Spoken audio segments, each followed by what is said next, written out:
morning, everyone. Wow, full room. So Renee thanked everybody, but I think we all need to give Renee a huge thanks for putting this together. This certainly wouldn't be what it is without Renee's dedication and effortless time.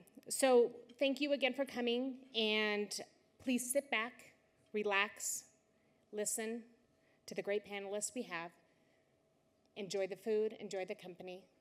And now I'm going to introduce my co-host, James Settelmeyer. James is a fourth-generation rancher in Douglas County. He served in the Nevada Assembly from 2006 to 2010. He served in the Nevada Senate from 2010 to 2022.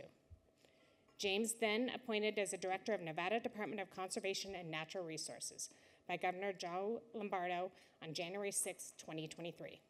As a fourth-generation Nevada rancher with over 25 years of public policy experience spanning in all aspects of natural resources and agriculture at the state and local level, he graduated with a Bachelor's of Science in Agricultural Education, Agricultural Science from the California Polytechnic State University in 1994.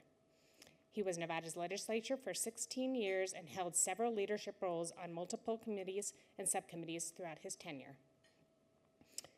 Prior to becoming an elected representative, Settelmeyer served as the chair of the Carson Valley Conservation District, as well as the chair of the Nevada State Conservation Commission. Additionally, he was on the Small Business Administration Ombudsman and representative for Region 9 from 2008 to 2012. Please welcome my co-host, James Settelmeyer.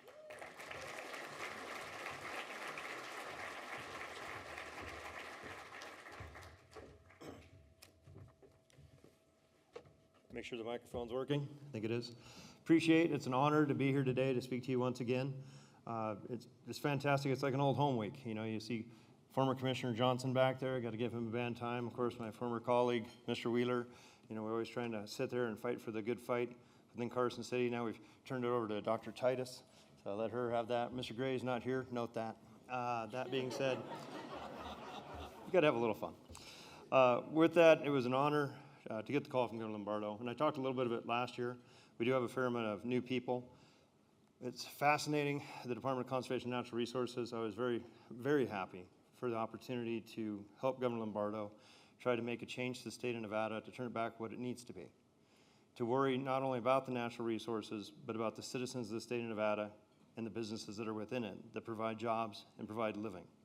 But also at the same time, seek out those businesses that are not good actors and encourage them to go somewhere else. And that's something that has to always be remembered. There are some businesses, they can go to another state, or they can stay in the state they were going to leave. That being said, through the Conservation District of Natural Resources, we have 8 divisions, 4 standalone programs. Our biggest one by far and away is NDEP, Nevada Department of Environmental Protection. Its job is much like the federal EPA, but it's slightly different. We view it as an opportunity to try to help businesses, and there are times the federal government has a little bit of overreach. And we try to work with businesses and the federal government to ensure that they don't just impose their will from Washington, D.C., that they realize what the issues are happening in the state of Nevada for Nevadans. And we've been heavily involved in the lithium loop and the concept of basically taking lithium all the way from the mining stage to the car phase, which Tesla's doing up at Panasonic, and then recycling it once again. We have various industries around the state that are doing that, companies rather, all the way from Redwood Industries that is basically taking anybody's lithium products to Tesla, which is so persnickety they don't even take their own products at times. And I mean that. They will only take the batteries out of the car. They will not redo the wall chargers yet. They send those over to Redwood. So it's kind of funny that way. But they want to keep such a tight line on it. They want to make sure they're doing it a certain way. They're going to wait till they have another opportunity to have another recycling factory for just the power battery someday. But that's 272 employees. Most of them are in Carson City. We have 30 additional that are down in Las Vegas, but we're actually going to open up a Reno office very soon, probably within a month, because there's such a need to not necessarily have to drive down from Reno to Carson. And this other factor that 45% of our employees actually live in Reno is kind of a nice thing to do to offer them that ability. I appreciate the governor for looking at those type of creative solutions That and our building was bursting at the seams. We didn't have enough space. One of our other divisions, NDF, they hadn't had much to do, Nevada Division of Forestry, the last week, to say the least, with the Davis fire. What's interesting is there's another fire burning in the state of Nevada. That one was about 6,000. Nobody spoke of the Bloom fire that's over 8,000 acres out in Ely and is still burning to this day. And that affects the sage grouse habitat. But out there, there's not as many buildings, so it's kind of decided to let it do what it needs to do. But we're very fortunate to have great people in the state of Nevada and great workers. The head of the NDF, Nevada Division of Forestry, the fire warden, fire marshal, Casey. It was about 5-6 years ago she did something, and she actually got ridiculed in the paper for it. She worked with a company that's called Super Scoopers, and she let them base at the airport for free. Didn't charge them anything to base out of Minden Airport. All we did is pay them a nominal fee when we actually used them. They were so happy. They were so gracious. Then all of a sudden, the Davis fire hits. And Casey reaches out to him and says, is there any way maybe we could get a super scooper over here? And they said, hey, I got two. They're supposed to be going to Montana, but you did me a solid. I'm doing you a solid. I'm sending two. They show up and they called back and said, boss, we could use them all. So we had 4, their entire fleet of super scoopers. These things are built brand new. They're the only new assets in the fire flying world. All the rest of them are remodels, taking old planes, gutting them, and making them somehow work. These guys built these off from the frame, new engines, high altitude engines, high capacity engines, and you've all probably seen all the Facebook photos of landing at Sand Harbor, 4 in a row, dumping and putting that water on that fire. They put more water on that fire than all the helicopters and air tankers combined. And it was through that type of stuff that we were able to get that fire under control. There's still a couple hot spots going, but that's kind of what happens when you burn a gigantic log. Now we're changing a little bit of focus. That crew out there is now doing what's called stabilization. Something about Slide Mountain. Anybody around here remember that from a few decades ago? I'm very, very concerned. We keep teasing NDOT. Maybe that K-rail will hold it a little bit. I don't think so. From there, we also have Nevada Division of State Parks. We've all seen the great work they do. We need more staff there across the state. We've had to unfortunately shut down at times Sand Harbor. But the great things we've done there is we went to a reservation system. 40 other states already had it, so we were able to learn from their mistakes. But we implemented a reservation system to try to get the traffic not to back up on SR 28, because that is a major liability, and it's amazing, at 5:30 in the morning, it's already backed up. So by going to the reservation system, we have seen a decline in the traffic on that road, because people are realizing they don't get in for a few hours. But don't worry, if you have a reservation and you lose it, we'll sell it to somebody else later. So literally, we have a 2-hour period. You have a 2-hour window, get your reservation. If you don't, then we'll sell it to somebody else, because we cannot have an asset like that and have people sitting there going, why can't I have that spot? Not that that already doesn't happen. Because when we did the East Shore Trail, all the way from Incline Village to Sand Harbor, it created a situation where people could actually walk. Next thing you know, we didn't need to have probably about 30% of the parking spaces we had at Sand Harbor, but we're already full at capacity very early in the morning.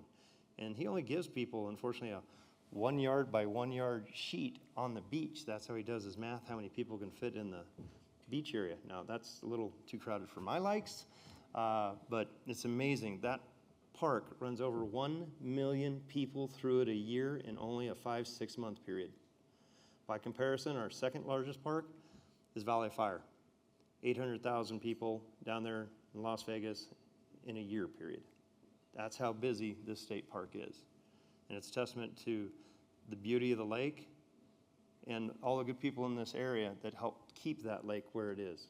Working through agencies that sometimes I'm on now, unfortunately at times I think, Tahoe Regional Planning Association, where we have arguments and disagreements, but we have the final goal of doing what's right for this community. We also are probably gonna have a new state park coming out. We just opened Ice Age Fossil. If you ever get down to Vegas, it's fascinating to me to sit there and see all the gigantic fossils in that area, and then literally 100 feet away, and all these homes. I'm sure there's no fossils under those homes. With that, we also have Division of Water, which there's nothing to argue about in water, so don't worry about that. That's a a nothing burger there. No arguments at all about growth and water and businesses that want that water from someone else, or just want you to magically give them more water. And there's always a push. And Adam's doing a great job in that capacity, the state engineer, Adam Sullivan. His amount of knowledge and expertise is phenomenal. He gets a little bit nervous about talking because he's always afraid somebody might try to use it against him, which, being in the legal field, you can see that sometimes.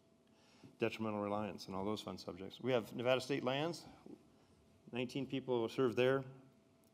And Governor Lombardo did something fascinating through Jack Robb, the administrator, over there for the Department of Administration. He looked at everything and goes, why are we paying lease?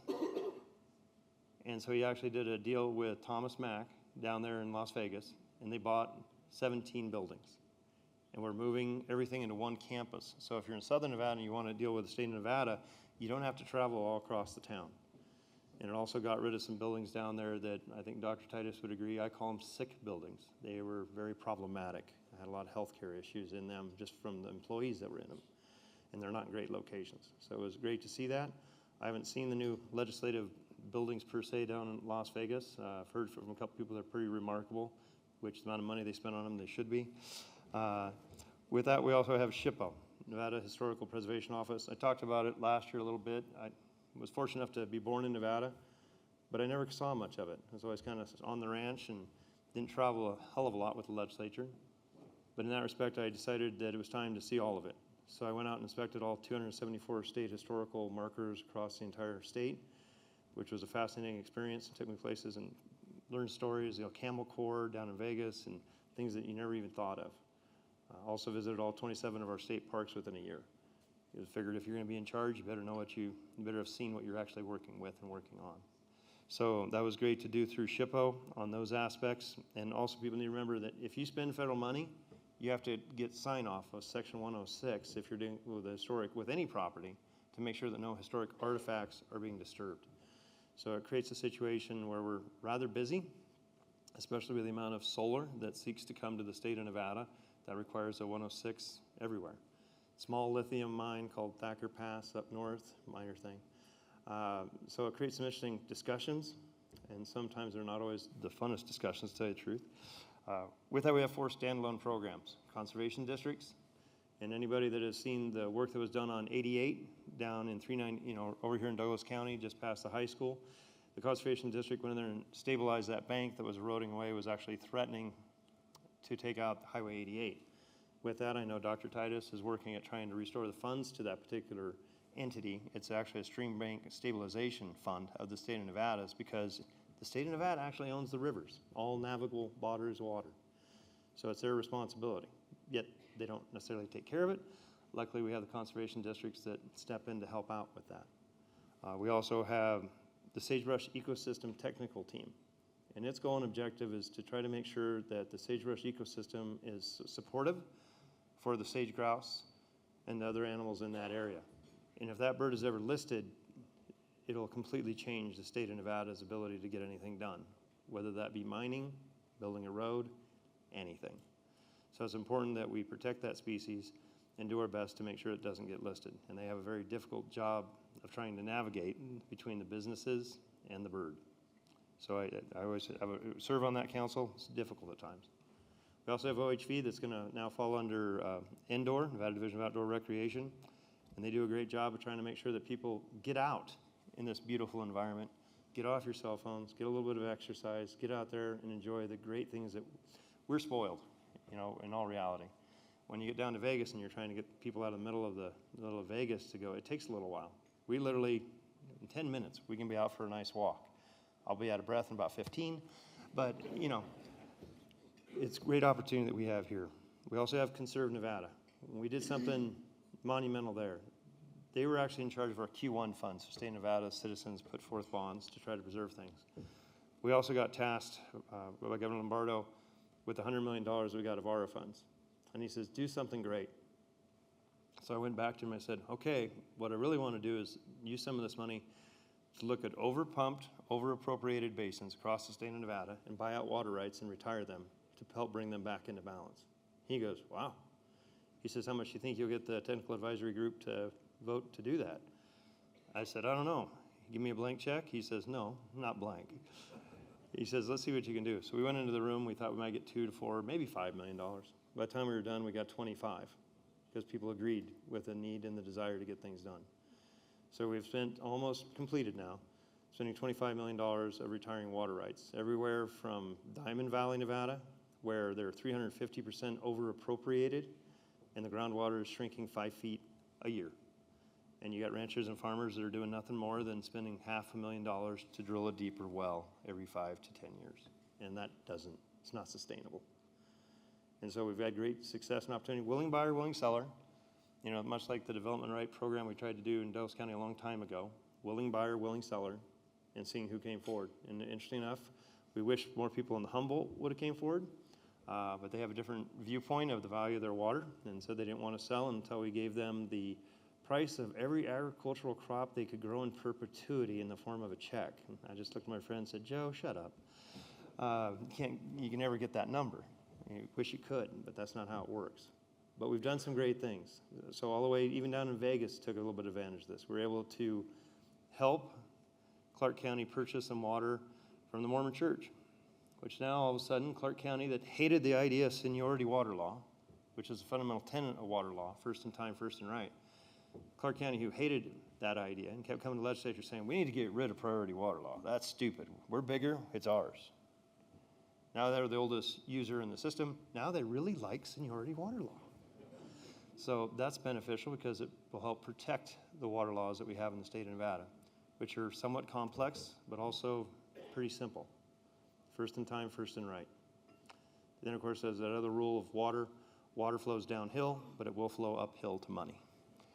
So it's something to always keep in mind. With that, though, I'd like to give a little bit of time. Is there any questions you have of me from the Department of Conservation and Natural Resources or my former job? And if I don't know the answer, I'm more willing to pawn it off to Dr. Titus as your new senator, or look up the answer and get back to you. If there are no further questions, we'll continue on with the program. Thank you for your patience and listening to me today.